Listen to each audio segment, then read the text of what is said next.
Penn and Teller have wowed us for nearly 50 years with extraordinary magic tricks and illusions. Yeah, they're going to be starting their half-century celebrations with the Royal Variety performance here on ITV next month. And they're going to be doing tricks for the King, who himself is a member of the Magic Circle. He joined back in 1975. So Penn and Teller are here with us now to give us a little taster of what we can expect using the same trick which got the King into the Magic Circle. We're going to do the trick that King Charles did. You have to do a trick to get into the Magic Circle, and we thought we would do it. It's a classic of magic, perhaps the oldest trick in magic. It's usually believed that. It's called the cups and balls, and it's done with all different props. I think King Charles did it with metal cups and wonderful cork balls.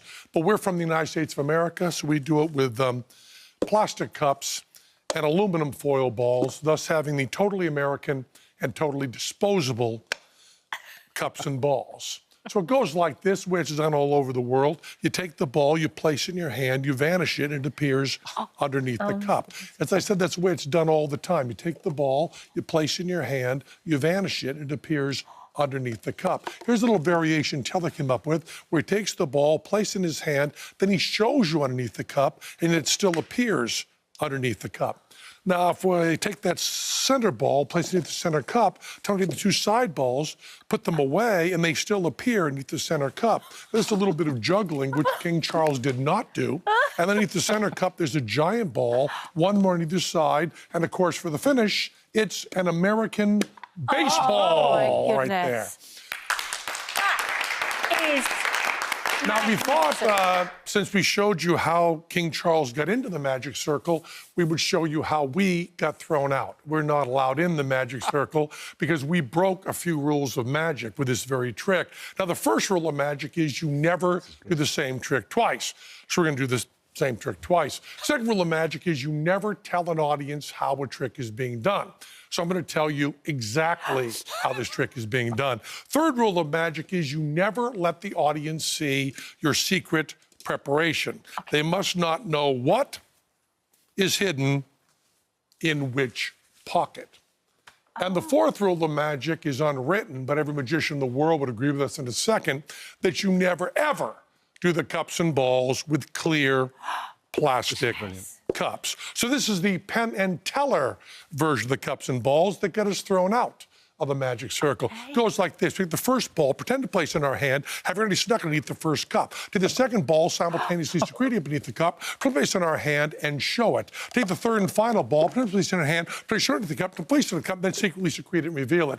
Now we're all set for the second half. 3 cups all loaded, 3 balls on top. Take the center ball, place it in the cup, take the 2 side balls, put them away. We don't need them anymore. We have 3 duplicates in each set of cup. These 3 balls over here. Now this is not juggling. This is called misdirection, where I look over here, tells me final ball under, 1 more to the side, and of course, for the finish, it's an American baseball. Oh, my goodness. Guys, oh, my... come and join us. I feel exhausted just watching that. I'm not sure I understand it, even with the clear cups. Well, it was enough to get us thrown out, so we did that. What I always adore about this kind of close magic is the distraction part. You take our eyes away, don't you?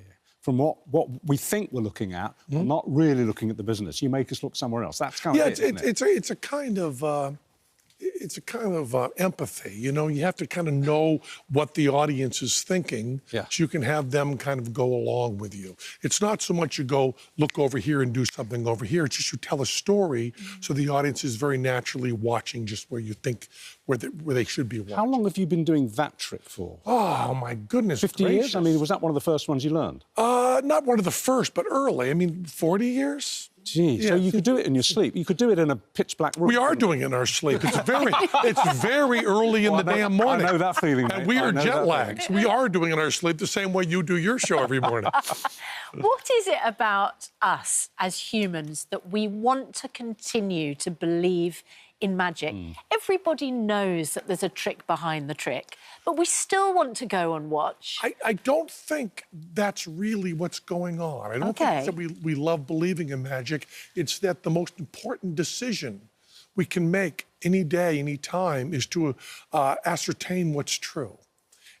it's always an epistemological question. How do we decide what's real? And magic is a playful way of dealing with that. So it's not so much people want to believe in magic. They always want to ask, how did you do that? Because they want to deal with how we ascertain what's true. It's like a problem-solving It's a problem-solving, but it's also knowing that people can lie to one another and trying to establish that. And now, in the political climate we have now, maybe especially in the USA, that's a very important skill that we deal with playfully. Yeah, there's a magic trick you didn't perform, because I know that you're not keen on Trump, are you? Well, what I intend to do is when we do the variety show, I intend to go up to King Charles and request asylum. Because I am actually on. I mean, this is not a joke. I'm actually on who will be the president, President Trump. I'm on his hate list. Right. Really? You appeared in The Apprentice. I did 2 tours of duty. With and what did you? Trump. So that was years ago. What did you think of him then? That was way before he was Trump was always a silly joke in New York City.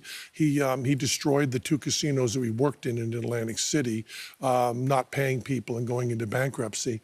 And I don't feel good about this now, but it was a make-believe situation. You know, we were doing a pretend TV show, so I treated him with a respect that he didn't deserve.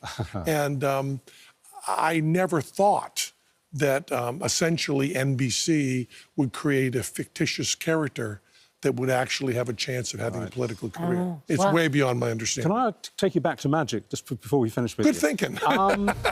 Obviously, magicians go and see each other's shows all the time. Have you ever seen a trick that you looked at and thought, how did she do that?